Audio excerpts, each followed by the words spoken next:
the bank repossessed the walabye live ya muganda waffe Bruno K okubiri oba yokusatu sina bajira bamukwana abantu bakkakkanye nedda kati live zeza abantu bebazikola nadala bazilaunchinga baba bazilaunchinga most especially if there is something like chibaddewo break up Samalaza. I've been in media for 15 years. I'm a president Bloggers Association. I know how media runs.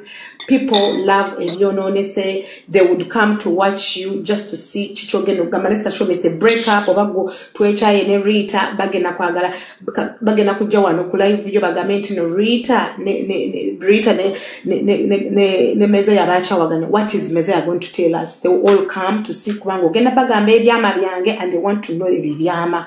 So they would want here, they will be here to support you. First day, of course, ogenzo kuba nkomitano omutwalo ogwa views kubange bya muboma zo byogera biwedde babati bachakweta gatizigeze ndakali yabadde mu bantu 12 no nechikumi agenda chikuba one day atanga yalese ba star yalese semakula bani bamayinja yalese ba star bokka nebono bamalayo abo bona basitane bo bamalaya and most especially veterans. People would say teacher batugamba oshikira babagala kulaba byononese and as long as there is no chononese viewership always tebera chi hi kati atogolo tubadde tukolanga lives wetukola lives nga bya mirembe kibozi views zibera nti never tebe tukola live nga waliyo scandal abantu that's what they want to say bamanyize jukira bwenkola live nga waliyo scandal ngenda kuchaza omukuba abadde scandal views zigenda kola viewership ngenda kubeera high because people want to know oyo go chazize abadde scandal abatugamba chi they want to hear it from the horse's mouth nebo banga ogena kugamba munanga olugudo lwenansa nabalugula kati ate ebya pemkedde abana they don't want that bagala kumanya mbu ate kanisa yegundi yaiddo omuliro ebetoleta views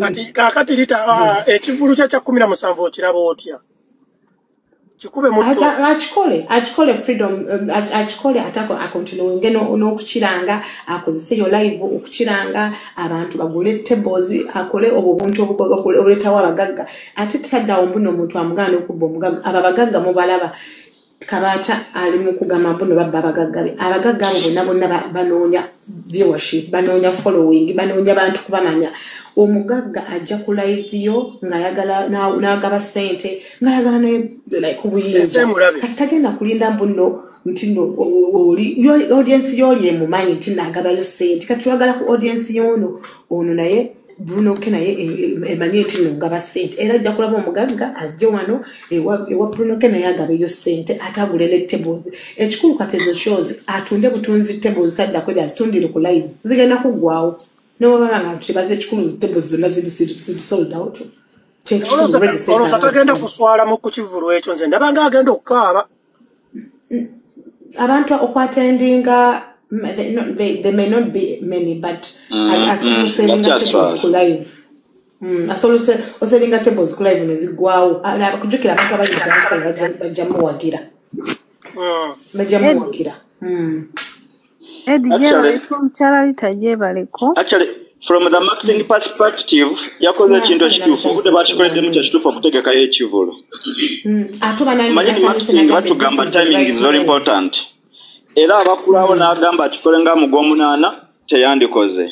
I agree now abantu bakyalina mu China that sympathy card and everything. All the factors are still on his side. Era I'm very sure agenda selling out and he's going to make money. Aberenga ayogera ku ebyo byokka ebyo by'okukyawagana abantu bireeta abantu. Rita kati nga gwe president wa bloggers okumala ebbanga ate nga oluddeko nnyo ku layini. Lwaki abano okusaba bagufudde mulimu? Because tewali mirimu kati online yatujjira TikTok zatujjira abana tebakola teri mirimu kati bwakola entertainment. The answer is simple because abagaba we balireta. The answer is simple. Abagaba we bali there is a pool of people who are willing to give money. Anaba online. Nabo banga tibaliwo. Josh nawe omuntu ayizo okujja wano ngabadde meza ya nagamba mbono bamubanja rent we Josh okugenda musasula. Sinti no meza atamulina. Amulina naye lokwo okwatibwako nti nabaweereza aguze MBs okwatibwako nawe n'omucontributing n'oganze nawe twalo. Muna kibera goberanga muzimu ogwokugaba like kati Josh tugaba n'ebitatukwatako. Nzogena kunkabirira kakadakika kamungu wererera ngamba kache kiringa abantu abagamba kiringa abantu abagamba nto bamalaya tabusana kubanga abagula we bali so the beggars will increase because there is a pool of people abali biringa okuwa sent as simple as that yala senga tewabeerawo bagaba singa abantu tebasaba ate kakati ruzi because like nalabyo omwana gwe batalubira iti ngalaba banne bafuna mu motoka WhatsApp bakola batya mulimu gwa blogger tebagenda kugumala mwensa bagwono era nalabye Judith Hadi akoze post wamulabe munyivu yagambye nti kati ate ekibi kale kyagambye nga Judith Hadi yagambye nti bagufudde mulimu nti omuntu bw'omwejjako ng'atandika okuvuma kati nga wolaba agambye kabata yagambye agenda kuyiwa amannyo Jackie O agenda kwogera ebyamabye because asaze okusala sitasaze ddiiro abagagga tebasala ddiiro kati nze fe tubya abagagga walaba twabba nasanga twamubbeeri baali bamulaga jalira like fe kyetugezako gamba nti naffe kennyini nze sigenda kuvunaana abaana abo naffe tubba abagagga twabba juliza wedde naye baali bamulagajjalira naye ne tumubbayo eri gye bali mulagajjalira abagagga nabo bakooyo balagajjalira bw'oba omufunye munyweze mu posting olutakoma tagenda kuddukako naye abagagga bajja ewaffe kubanga ffe tuba posting olutakoma ne tubalabirira tubawembejja tuwaayiriza ne batalina ne tubigamba abantu nti babirina abagagga be baagala abagagga bakutuuza nange ngenda kutandika kudirisa litakagwa nanga mpe ku ssente nange fune nanga mpaana kati nze ngenda kutandika kero olwaleero tugenda zako naye nze nsaba nkube tuwulire kabagagga what you get in return nze nsaba kuba abagagga what you get in return after okuwa kati kankusomesa media buli bwofuna like babagagga what is the motivation through kugaba abagagga what is their motivation what is the motivation because on a survival motivation which talina kati babagagga what motivation osobola okubanginga ddiru kati Josh bulijjo tomanyi media bwekola jukira abagagga balira ku Google searches basobola okuba ddiru ku line jukira ogera kubaagala kubacha Google search kati omugagga ayinza okwangagala kuba omugagga muno omulala agamba nga sikumanya ogamba ateekamu link teekamu erinnya lyange nti oba Don Chris oba Rita oba Don Zera bikibi nga babibenji bebetuuma kati bw'oteekamu olugenda okulaba nti big girl ogenda okulaba ngaomuwaddiru ya gold nga bateekako $1,000,000 y'omugagga alabye gusachi engines zonna zoogera ku naye nga tostaddeemu nga munaye nga bamala bakublockinga nga gundi ki nga sente za gold ziyingirawo bannange eritoogedde akazannyo kannasanga abantu bagenda kakozesa mubadde mumanya abagagga bafunirawo batulyamu yingi nnyo okusinga ze bagaba nze mbadde nkimanyi kubanga waliwo omuvubuka gwe tuli mu packaging yakatwakamulyako obukadde obwo butaano naye omanyi bwagenda kuba $3,000,000 kyangambye Rita bwe nkikwatamu nti gwagenda okusooka twakamulyamu obukadde obwo busatu naye ndi mu packaging eri ku Snapchat tukira abana mu Snapchat bagaba sente okusinga ba TikTok eno tebagaba naye ku Snapchat abana bagaba omuyinza omuteekayo once a day once a week nakuwa $5 oba $1 kati omutadde once a week oba babiri abamu bagaba 5 ndowooza mwalaba birthday yange y'omwaka guno bonna abaana ba Snapchat be bampa sente 3,000 eza $15 kakaaga 15,000 ndowooza Batash Habi Diana n'abatanzi bonna bampa $10 kugamba nti nno asa kuba luseke bampa bu gifts nange ngaba namwe I deserve it asala bazizo okugaba nalaba nga bakuwadde nnyingi nange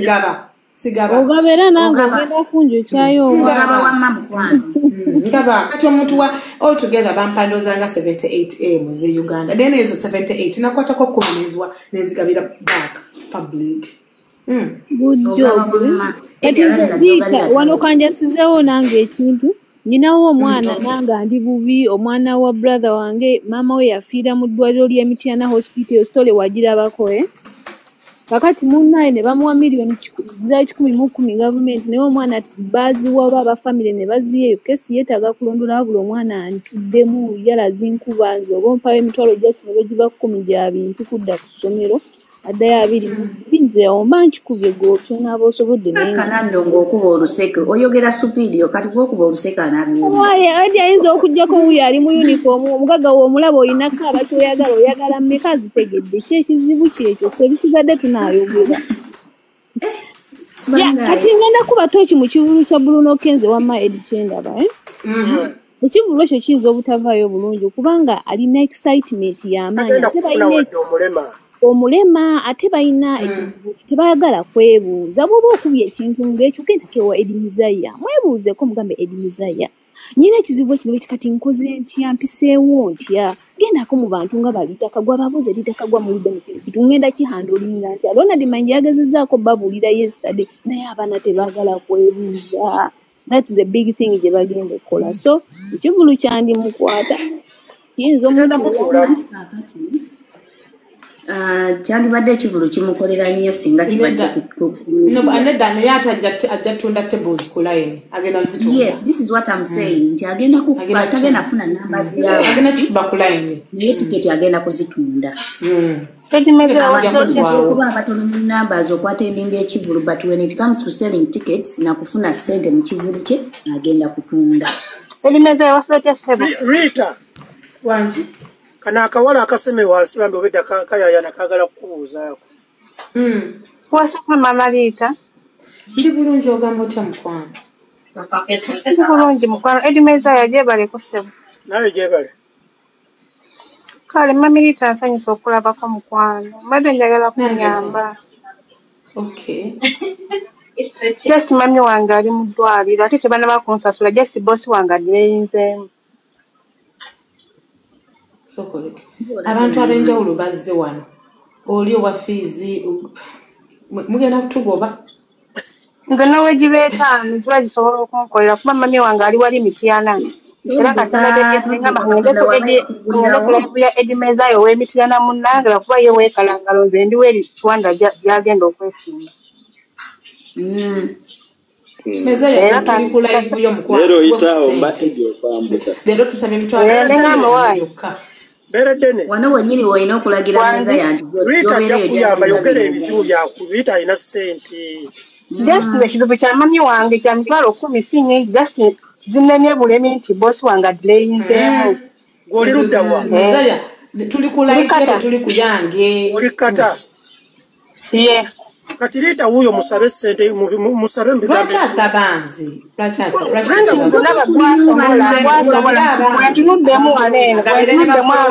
omuntu w'Emityana Rita mama Rita bambi omwana ono muyamba obedda alaajana nedda yoyo y'omu yo banjawulo oli wa fiizi then ono wa fiizi ono wa fiizi muyaaye mufere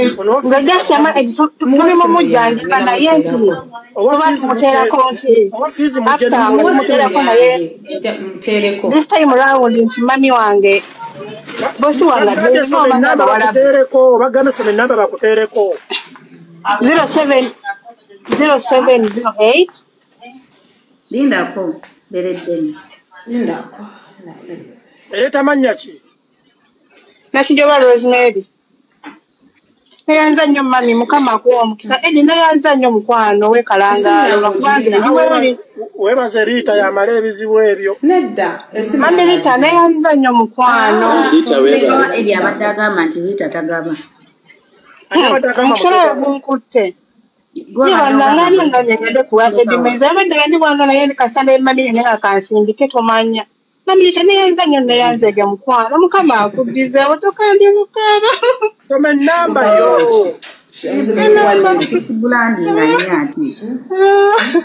toma enamba yo pressure zinkubye manya manasi bolosoma pressure nga zinkubye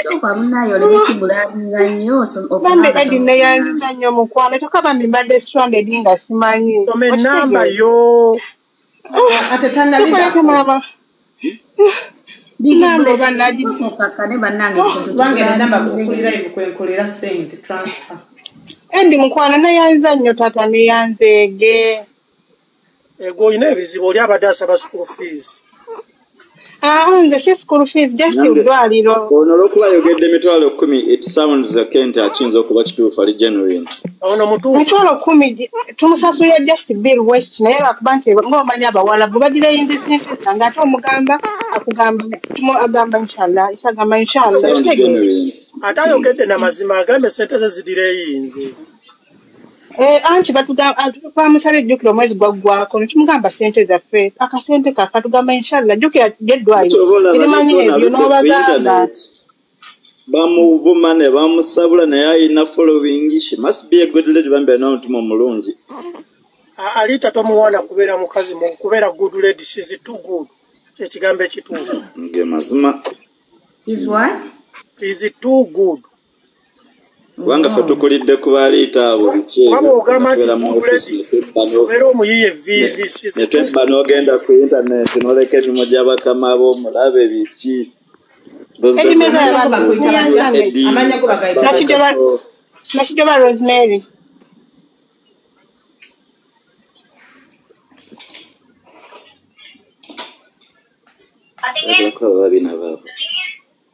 The number is Airtel MTN. Airtel. Okay, 0708 708 80 33 33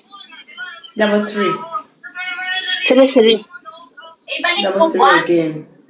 Thank you so much. 708 80 3333. Yeah. Honorable Chiwanda nkulamusiza. Bannanga yoga tugenda oyogwa tulonda tulonda exactly. Naye kati waliyo kyebbeevu. It's open. All right, thank you. Naye kyebbeevu tugenda mujjayo. Metallic blue sa sunod. Papalitan mo. Sabihin mo metallic blue. Sente zizo zifunye. Nayanza nnyo Mamirita amanya gesina Kijoba Rose. Natanggal.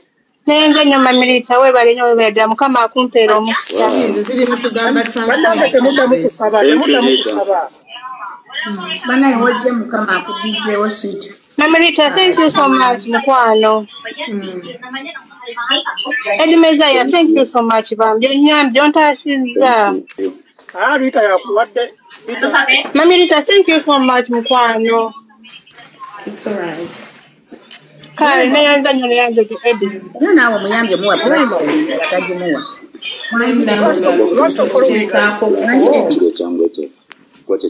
Mwima rasta following okwetumiikiriza. Rita. Do you see this girl onayambadde green? Bambi, she's a good girl. Mbadde saba abere mukwano gwo bambi. Thank you, Rita. Bambi, she's a very good girl. Ayina mutawaana. She's a very Munyarwanda. Nze Mwima. Simanyi oba Munyarwanda, naye she's a very good girl. Munyoli. Abanyoli obamanyi. Munyoli.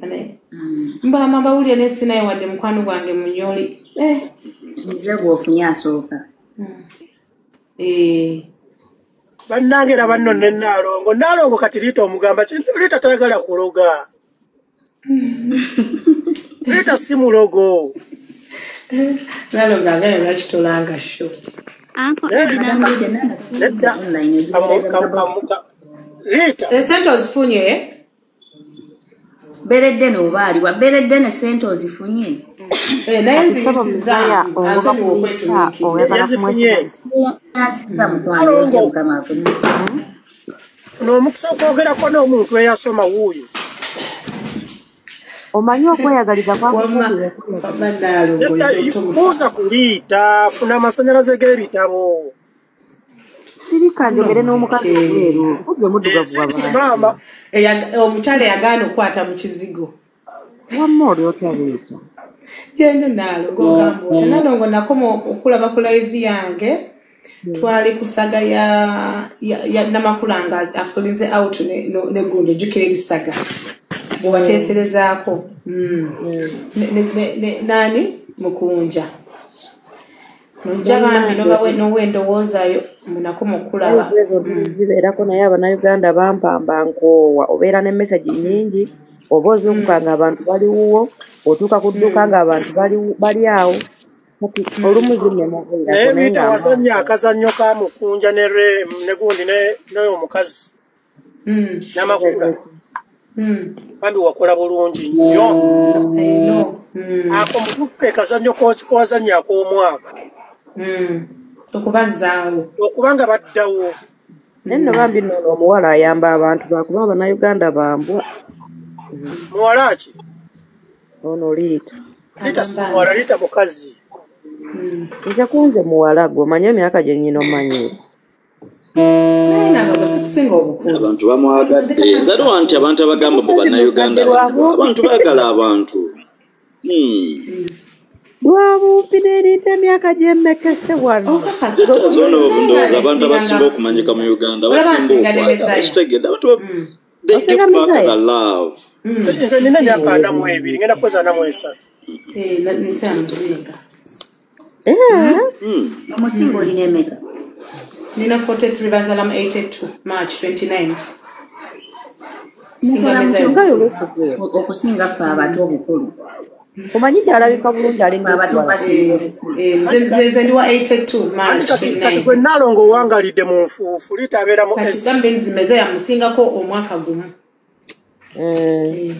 tokka bw'okalaba kamiza anti nze nakulira mu miwogo tokanze ndiwa naye meza yalabika tayagala kumira collagen namumugamba omira collagen mulungi nnyo kandeterayo collagen mpeerezaayo Nalongo collagen gyalina ono omuwala amulina onani Adams genda ku essimu ye amulina abaana basinga gubakozesa owa Adam kale okulodda mabega bw'oba okussa collagen mune mu powder omuteeka just mu mazzi mu juice kakasika abeeranga olaba powdered milk omunywa mu mazzi mu milk mu juice nze gwe nkozesa kati nze nemba nga nkulanzira mabega talina side effect talina era nkugambe buli wamu ba doctors bagenda kugamba otandika okukozesa collagen naddala ng'otandisa okuggyemu Nalongo ne bw'anaamukozesa tajja kugira ssebo ssente ze zifumyo nedda kasita oweza 25 bakuadvising okukozesa collagen kati nno mizaya anti kyolina okumanya Rita kati gwe obikozesa nga ne ssente ekwogerera naye Nalongo ajja bikosadde mu ne collagen walayisi Uganda collagen ali less than mitwalo 10 ate nga okukozesa for 2 months powder kati nina kusinya omuwala alina collagen omulungi amujja wange oba oyo wanjawulo talina kuwoomerera alina kubeera omuteeka just mu mazzi kati okulodda mabega buli bw'omukozesa ng'emyaka gyetoolako gwokanyaga abantu ndi 5 nkaaga abantu bagamba olimba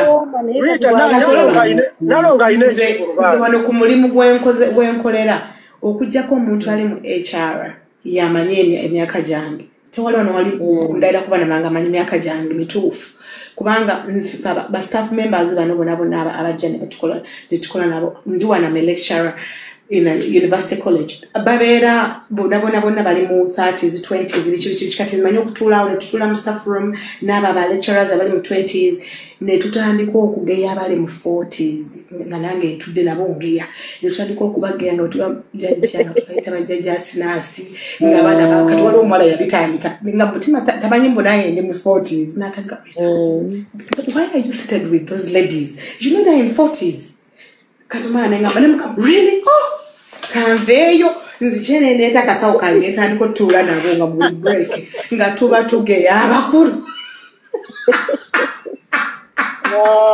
etegeeza ne Diana amira collagen abantu basinga bakozesa collagen bonna abaana ba Uganda basinga munayenza Abannayuganda banjagala bamumpa naye nga tawooma kati neŋŋamba ebyo sijja binywa talina kuwooma abameka luzinze mini talina kuwooma ne gundi ne kino ki Bruno K gundi kyani Bruno K saga kino ekiwala ekyali mu saga ya Bruno K kyani ki Mariam formula kirina collagen omulungi nakigulako emikebe egyo era bannange mulungi oba kyamugjawa oyo ye bw'omukozesa teweetaaga makeup actually leero nnwedde collagen wa Mariam teweetaaga makeup weetaaga size kagule pulosi ng'ofuluma nze sitaddeko wadde foundation wadde sinakyetaddeko wadde ndowooza olaba sirina anything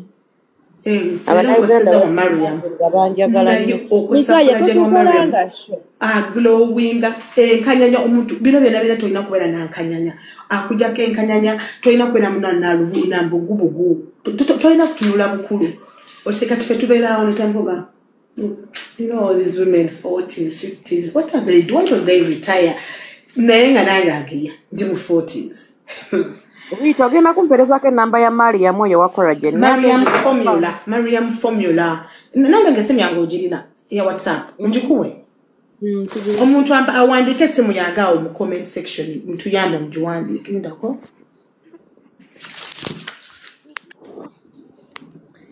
Miza yalanga sho Rita agule table. Nalonga ina so ku theater laboni. Iye namba yange. Namba yange mujitereke ne musagaze omuntu kiba basajja kiba bakazi mu namba yange bakufeze screen shotting mujisigaze collagen tabela na side effects because even the doctors will ask you to use it nalongolanga show ali medical it's a medical olina okulanga gwe MC alinganga olaba vitamins because erionga 10 na meka ngabiri musatu Rita nalonga ina songa 23 ku theater la Bonita. Okay, agenda kola bino ebyasenga ngenda kola muzanyo obutaba okay. Yazanye film. Wakoze film bambi katogena ku launchinga sort of. Kalo tugamba ko ja kujja ne ku live yango ogirangi ku Sunday like abana bagule ku tables bakwe ku send. Ekyenye kyembadde. Kale rantireta. Noyenga gula collagen kwegayiridde tokozesera ebisinya abantu kukuba mpiso mu face simanyi ogenda toko nze olaba nze sigendangako ku surgery n'egyo n'emu eri cosmetic nze nzitya nti ebyambe ntya kiri byonna sibikola nkola ebyo ebintu ebiri easy kati nga wala nakola akaka weight loss tibatusala beberanga okitegeera ebyo byenja nenze biseera mbusanya genda kusala mubiri kasala lubuto akataka ko loss waliwo bakuwa kakerega no kamera ke baita gastric balloon ka regulating how much you eat akakerenda waliwo bypass benanga wola ka coils neziteka no kumukono otagalizale then katinze akange kenakola bakaita sleeve okoga wenna face yonna n'okugenyingo n'esongola amatama negakuvaako emikono gyonna negikuvaako ebisambi buli kimu ekintu kyetajjaako nnyo ge magulu n'ebbina naye ebisigadde byonna ogenda kukoga n'ebbeere lyakogamu ndowooza olaba kati nina akabeere kati ebbina nalyo ndikooye nalyo baligenda ligenda ebbina terijja kukogga nnyo sijja kulimba kubanga nange lyange liganye kukogga terigenda genda bina lyentwali kyakabasa buli muntu akulaba tutakulolozaako kirungi nakyo naye ate naye kati size ye mara tuwetaga kola sleeve jireke kola nenze gym sigisobola akero manalo ngebizi byofunya bya kabina ngugambye buli woyita kati nabadde gulo ku Busula Joseph collagen bamutekinga every day ku machani both men and women okuva uweza 25 ngomutandika ogena kati ogena kula ngodda mabega kati zola babwendi kwetu wengenda kubera 50 60 ngantunula bwenti cause mutandise mangu nalo ngutujja ko nange bina lyange lyagano kendera n'amagulu gagana bebisinga obunene ku mubiri nata abakazi musinga kwagala bina nze sikyali agala ke nafunya abazuku ze siri nnyo muntu webyo siri nnyo muntu wakwagala ebyo mabina that's not me ne mama Rita akabina akonga kakuletedde ebisi lwaki siri nnyo muntu ayagala ebintu kukogga anti kati gwe tebakutuukira akabina katta abantu as men of African men nedda mleka nalonga asigaze ebbina lye bwabanga limulisaawo.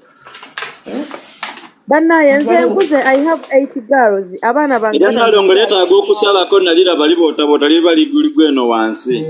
Ebbina nkyali yagaza. Wow. Bindeke. Nalongo ebbina lye likutwaza ku TV. Taliraga linganzi taliraga talisembeza nnyo. Papa omukozi otya. For us not a priority. Mukisa njogereko nga Nalongo akyali. Nalongo wuuyo. Wanje? Amaisanya jiri. Asuzote Nalongo. Yendi mama olwetanyera. Asuzote mama. Ndi bulungi ogamba otya. Ako Eddie gyebaleko. Naje. Nange nze wano kunzaala njagala muzaaleyo omwana wange Nalongo. Wanje? Mami Rita munzaalireyo omwana omunina abaana 5 naye kati sikyasobola kukola nali Saudi naye bankomyawo olukindo lwagaanira ddala. Munzaalireyo omwana omu oba bumutwala mu mutwale. Rita soko imirire balabe ku bbina lyolina. Ebbina tetugenda yeeyo lijjudde ebinnya. Bino lange lirimu ebinnya empiso zibazi nkuba sigenda kwewakana abaana bangamba nnyo ku Facebook lwenteka ebifaananyi byange kyuka emabega amazima ga Katonda mu ggulu njagala okwogera amazima leero nina empiso ekinnya naddala guno omukono guno wano waliwo ekinnya ndowooza mukiraba kikyo kati mulekerawo tugamba tukyuke mulekerawo omuze njogedde amazima ndowooza muwowedde nina ekinnya mu bbina kati era olaba nyambadde ka body socks era oliraba ekinnya mwekiri mulekerawo tugamba tukyuke mulekerawo that's sexualizing us. Abasaba bbina. Nakoze ka challenge kyuka musonya 360 mukama yanyambye nabadde nyambadde ka bandage ekinya tekyalabise ate nakyo kimanyi okunyamba nekitalabika kisinzira olugoye lwenyambadde naye waliwo lwenyambala nekirabika akabina kanene naye ogunyo ogugundoopa gulinga wano watuko kuli ku side emu nate Rita oli wakabi ebintu babitunuulira babitunuulira ku muntu atalina kyali era nange era kyengambye nze sibyagala like sagala muntu sexualizing akumbuuza mbukyuka ebbina musinyalelaga ku bbeere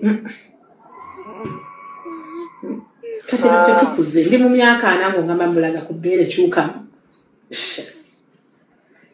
bere ddene amushwa naye tabikola ng'ayina ebbeere ddene ebbeere ddene ky'omukoze baani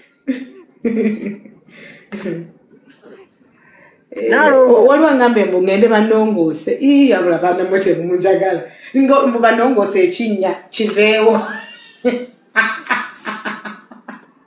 oyo mujega naye nze njagala kukola ekiso katonga bagenda Rita njagala kukola ke bayita akabasito nga siinaako yadde awo ogenda kukola byabazari byabaki ezo cosmetical procedures tozikola ojja kufa anti ompulira nazigana abaana nazigana tobikola gunjo muno bayita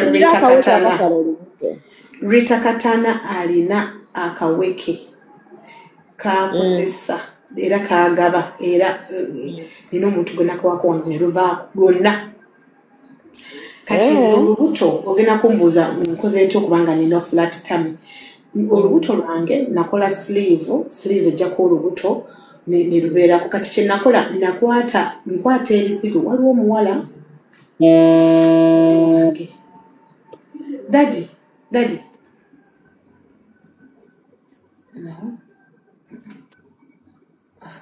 Daddy. Wanji daddy. Ndi bulungi. Daddy never day nkoya. I went out the other night. Kati never day nkoya. Nakomyewo era ndi mu office. Daddy, nsobola kukubirako mbadde nina kyenkola. 1 minute. Ngina kukubira Obadde nakyo ngamba.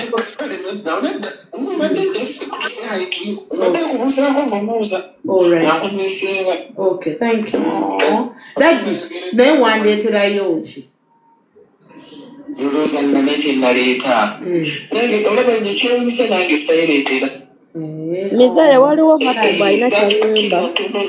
Una wintu wa dini na bantu batu kwanemba kulira kulera nanze neserita. Akubone kwenaleetera esaati nero ninemwetayo. Daddy, kankukubire 1 second, kankukubire 1 minute. Kati badde ngamba ki? Bana kiddamu. Katukubire Katana alina akakerenda. Mukubire nyina kyenagala omubuuza. Ayinza n'okukwatira ekikana akampa. Kajjako olubuto kakola ebbina. Saagala bbina. Bannaye enkooye ebbina njagala kajjako. Kabwanjawulo. Naye waliwo omuwala wano yabikola, omuwala yavuddeko olubuto lwe lwonna.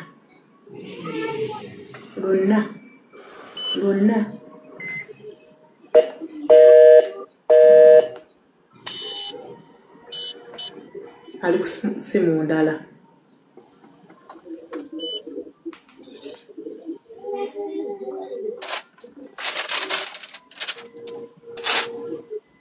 Mr. Eddie, kulamusiza so. Naye jebale kugambe wakala kwogera ne Nalongo, yogera naye mu bwangu bambi. Kati Nalongo oli ku speak ensi yonna ekuwulira. Abantu bonna bakuwulira. Owulira? Na Rita. Wanji? Oli ku speak ensi yonna ekuwulira. Kati mukwano Nalongo tunamule Nalongo kitone tubadde tuwakana biki kubina ebyokukoga ayina mulungi kafiga ke ebina kweriri olubuto lukomeeri. Kati badde agamba olumujjeko ebina ne lisigaleko olubuto olumanyuleko nga tumusaze kyambe.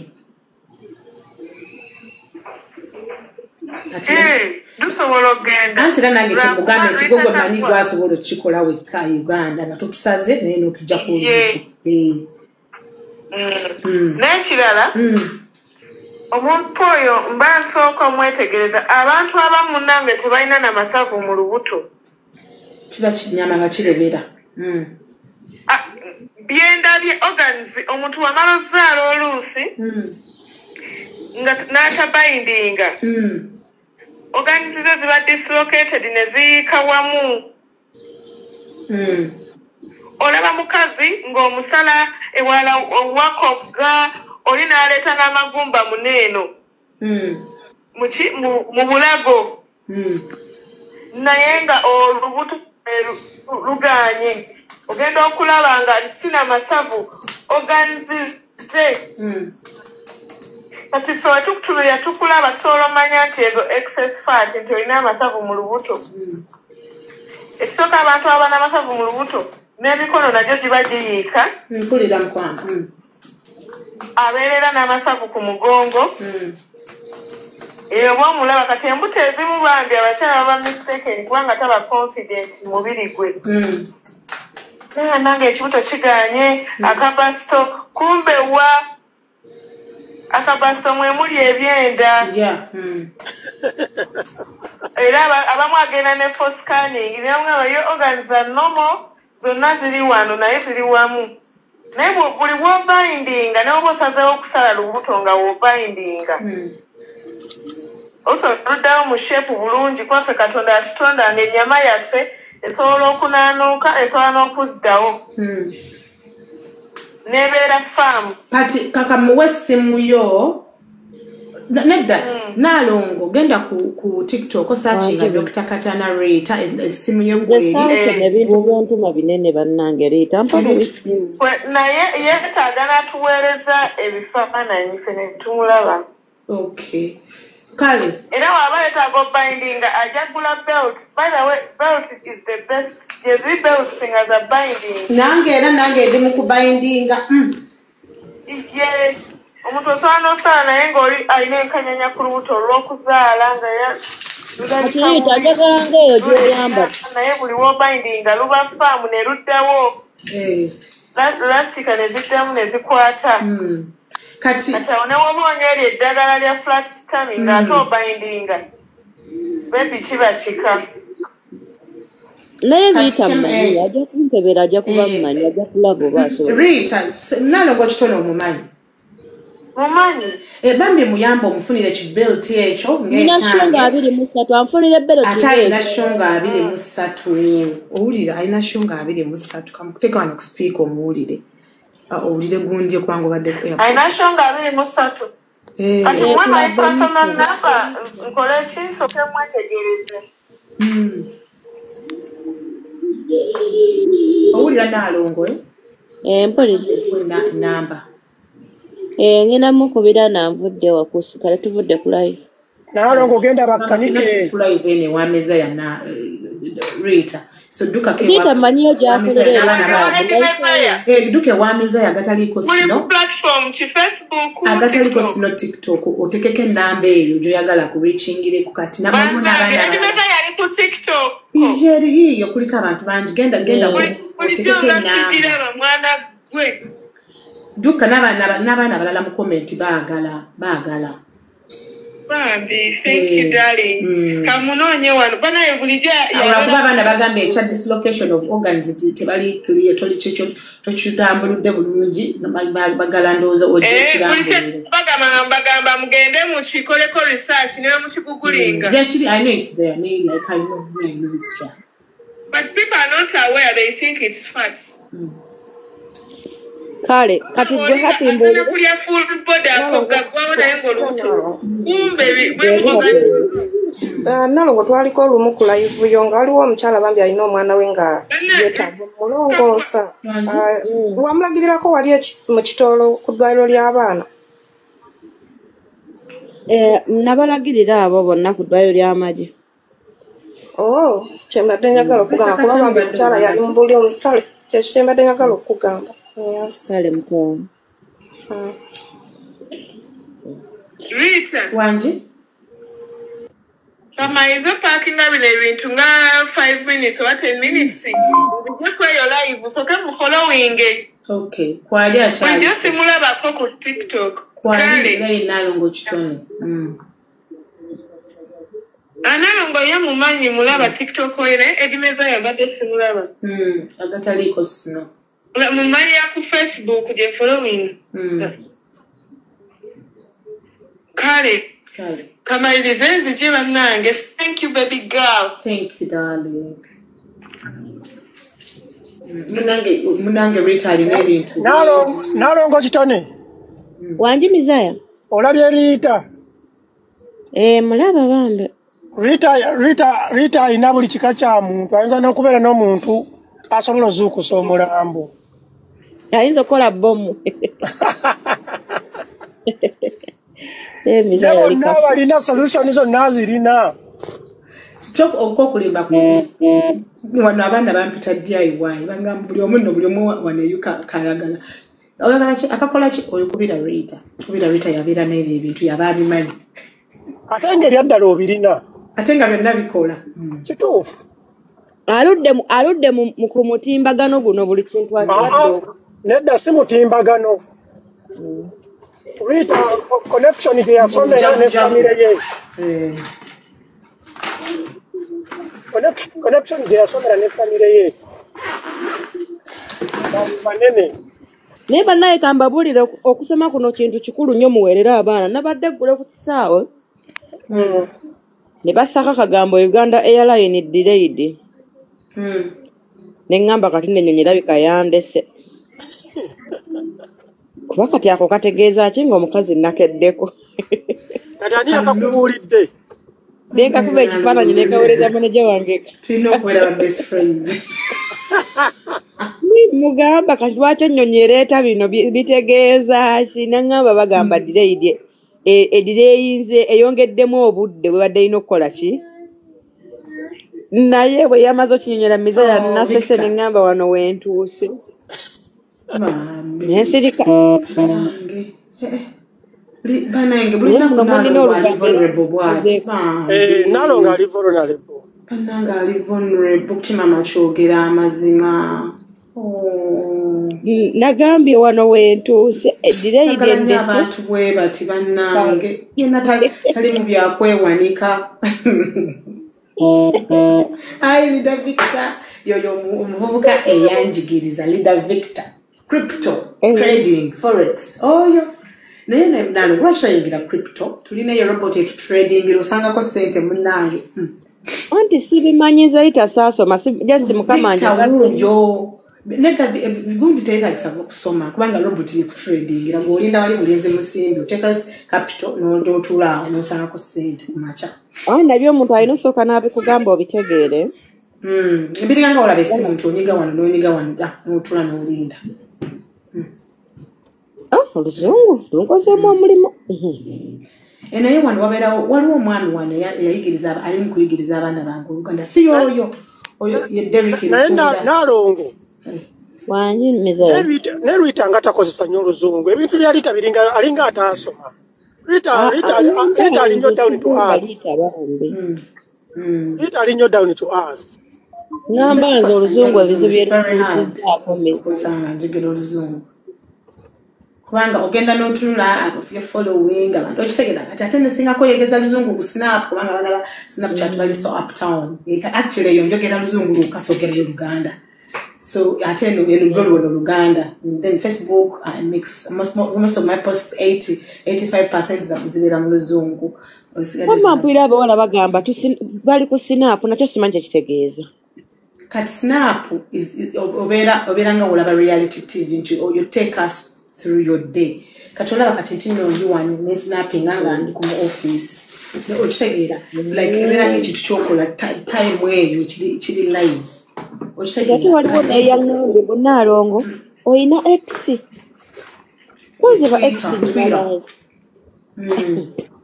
nemugaba X nyina bangi nangamba kwogera mazima ne banaye Mezaya nekandekerawo namuyigiza Snapchat oba yajjana nabeerayo omwezi gumu nadduka naye nze kyokka bwe yangamba nzije ku TikTok nasimbulirawo ekigere nenzija nentandikirawo era mpostingwa y'obulamu abataasema tugisobola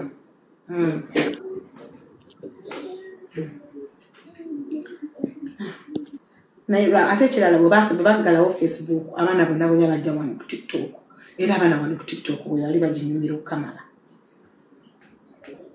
Facebook abantu munaye yabakola bobe abaali bagimanyi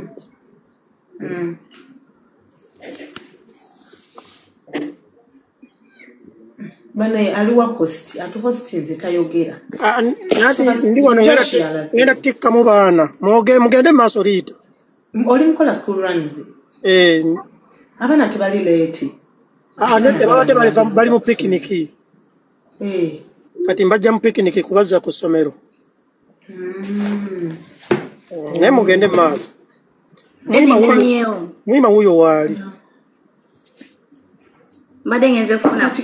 gundi agambe Rita how do I join Snapchat kati bwotuka booti genda mu app store otekemu Snapchat ka app ka yero downloading nga bolaba bya Facebook nga bolaba TikTok buli kimu then oja advertising ku WhatsApp yo ku Facebook yo bichi katogena kumbuza following ya Snapchat ejecha wenyine we advertising la username yo ku other platforms kati oba omuntu alina following enene mentioning like me I have a huge following on Snapchat actually nze Rita _Kagwa 25 Rita _Kagwa 25 that's my Snapchat username Rita _Kagwa 25 kati omuntu alina following enene bwa mentioning abantu bakufollowing kati Snapchat weri unique how because abantu abagiriko balina sent number 1 bali uptown bamanyi ebintu ebiri ku mulembe bali modern Snapchat abantu ogenda ogamba muno otunde emikeeka buli mukweka wa miliyoni emabana bakugule bafala tebalina mu budde bunoonyereza bagenda mu wino bagagga okitegera kyobagamba kyebagula kyobagamba oteekayo obulega nobagamba obulega buli kalega ka mitwalo 6 ng'ate wabuze 5 bagenda bugula ku 6 ate nga badduka ate mugwewo kati koze erina that audience eri abani mwe mubeera bulaba brands bashira gashumba kati ku Snapchat olaba bisambi bitereka namugamba nasimika ayina ebintu ng'ebibyo namugamba naye Snapchat lwaki togijoyininga n'okola sente omanyi okutwala busambe biteka ku Snapchat kyeyeekola kati namugamba lino eddagala lyammeka konze sonya lino ovaamu okufuluuta gumu konze bw'otuuka ku Snapchat ebintu byogera abaana bayo bakolera mu dollars mu kito byogera mu gumu buli kintu kiteekeko zira emabega era bwe yatuuka abantu ku Snapchat eddagala oluzaalo yo yali alutunda oba mitwalo 10 namugamba ogenda tutunda akakadde kamu oluzaalo nga balugula badduka nga bajja ne baleeta reviews zisanyawo nagana okukola ki ebintu bye bikola kati biranga olaba ebibyo bikola Madam Rita Snapchat naye ekola ku live Snapchat video gwoje kwatira kati oyinza otekako bwoti kati oyinza otekako bwoti n'olikwata bwoti ddagala lino nga bw'olyogera n'olikola kino n'olikwata olumala n'opostinga n'olikwata biri live kiringa nga like it takes like you take us through your day life oba olina kyotundira nakyo n'okiraga awo ebityo nenge abana babeera babigula then era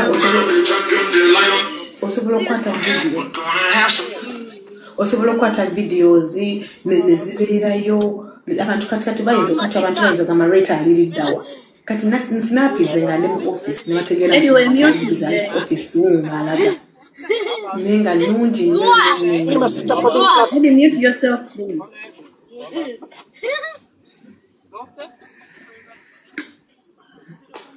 abadde ogamba sitaati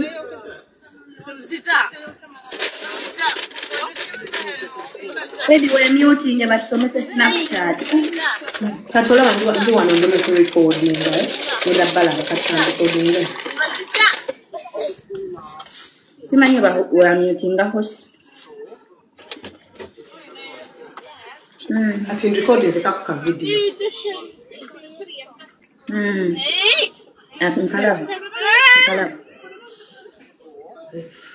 kati okatengera kapostinga kako wabona walaga post nkamazi nkataddeyo kako nkataddeyo kati lesa shomu mtundo baddagala obanga onogamba nti kati mpozi mtundo ddagala ngachi nga bono ogamba nti otunda eddagala ery'oluzaalo oba otunda eddagala eryokuleeta omusajja akukyaye kati ng'oli snappinga oba olitegeka nga bono otegeka nti kati otegese eyo remote ya AC calculator biki nga bono kati n'otandika ngoba olyogereramu bannanga abalungi lino eddagala ddungi nnyo yamba omuntu omukyala nga omwami ng'akukyaye nadda lino yakusika abalongo lino biki otegeera lino lyakino nakino biki kati n'osnappinga ate olumala n'oteekako prices oyo oba ozoogera kyoyagala kati kako ka video kati abantu nga bajja mu inbox kati ogenda kungamba ebyo bibeera bityo omuntu okucontactinga nga ayagala kugula ajja mu inbox olaba kana akantu ka icon kano eno inbox ogenda okulanga omuntu agamba njagala send number you post nga sendinga enamba ye nga nawe nga sendinga enamba ye nga kuweereza sente na kungulu kuno oteekako caption bw'oba oyagala waliwo wabeera eno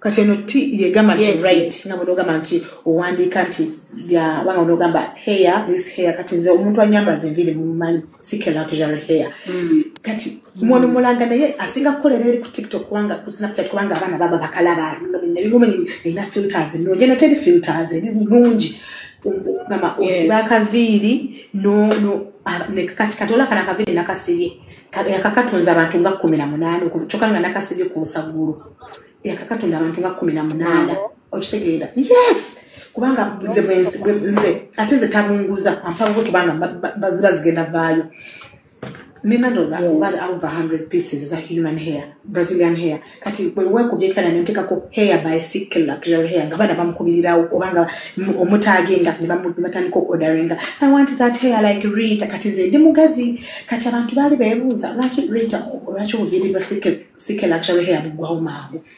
Sick Luxury akusaba influencers okutunda ebintu bye ye kyakola kati ye kyakola nze ndi mugezi okumutundira nina kumakinga sure nti neekozeeko bulungi akaviiri kapya olumala nga ntuuzaayo essimu ye pa ng'aliuka ayoola omusimbi ne wano ku tiktok kwali muteeke mu C KAY C then KAY C ke luxury hair nina obuviiri bulungi ate bayidondolo kati bwolaba jukira bwolaba influencer nga kasiri jukira sometimes abantu abasinga baba bagala kola style yenyini jensibye nibagamba njagala nga Rita kenyini kokuziza Rita kan bulumanga nga kugama salete kifana Rita kyaba dayambadde ngachiko ngagamba ogakunkali no bakali mitwala 3 bakali kwali kwano bakali kukumi ngakafuwa then nga kutega kateka ku border bena packaging ne strap wera kwa bwerere ne kakapu bichibobo yagala ate bobo yagala gena wali ku kusenya ku Kings Mall kabalagala akakutera ko bwerere bobo kakuze kuije akakestalling anga nange wolabi bwenka installing bulungi nyonyo then nakakutera nakakuwa nakakestalling ira bwerere Bwana gama gena ku salon ye wammo bichibi kinayenga that's how she has made money ku Snapchat katola bolo leader Victor yali aberanga ku TikTok nga asomesa crypto ne mugamba gende eri abana bagagga bali eri nayingira Snapchat abana bajoininze crypto ati jukira ebyo asomeseza bwerere tatusaba sente tatusaba sente bya bwerere That is, I think it works when you have someone an influential naso kana kutera yo drop. I mean. Yes, anto mutu wakutera drop babu nayo bobo ina following ku other avenues ndala katinga bitakatana tali ku Snap na yangi na following ku TikTok sicho kati ye bwana joining Snapchat kigenda mwangwira mangu kubanga abamu abana ba TikTok abamu ne ku Snapchat kuebali kati then bwajeri ngenda muwa mention kubanga Uganda ngenda kuja mu August ngenda kulaunchinga katalo kange kena wandizi naye ati bagenda ku graduating a doctorate namugambe ngenda kuyigiza Snapchat kati chemanyi ayagenda ku blending ayo mangu kubanga bitakatana alina mu uptown atunda ebizigo ate ye alina reviews nyingi like ye muntu akubuza kati nganza yanguza eddagala lya abana bange bayite bagala kulya naye banange bazinga nze kenyini di review mumala abana bange balya nebitaba kwata ko banange oyo Rita yabawe eddagala nga tebalya nemugamba nangamba Rita teweeko yayiyo ninakatana gain weight okana akala kasemba yonga banayiko nakakonziri nga kati kagala kulya nemakati kazinga namugambe sokola Rochelle nemuteka ne ku weighing scale ko yatandika obujibo ayino obujo obulungi oyo Rita na joining Snapchat namugamba dda nanga kati banaye no babigayaza yegayaza naye kati nalongo wana joining ajja kola sente nange ngenda ku joining ojja kunjigiriza nungi Gundi amno maheife obuntu batandise okugwa ku mutwe ku muti era naye sibakuzizaako soko yongera okutukemesa ndondegera nga edi wuya kyekirala kimwagala mbasomese Leader Victor jala basomese crypto wuuli Leader Victor Victor agambye ayagala gundi talya kati katana asobola okutakatana Lutakatana ajamu weddagala jangu Leader Victor kulayo Lutakatana ajamu weddagala abana bali ate ne bagende ngene weight naye ani afuna nga Snapchat tunulira Roseberry bagezi no kino chiwala change ekirala ekito kirasibon Victor dayote tagala lya katana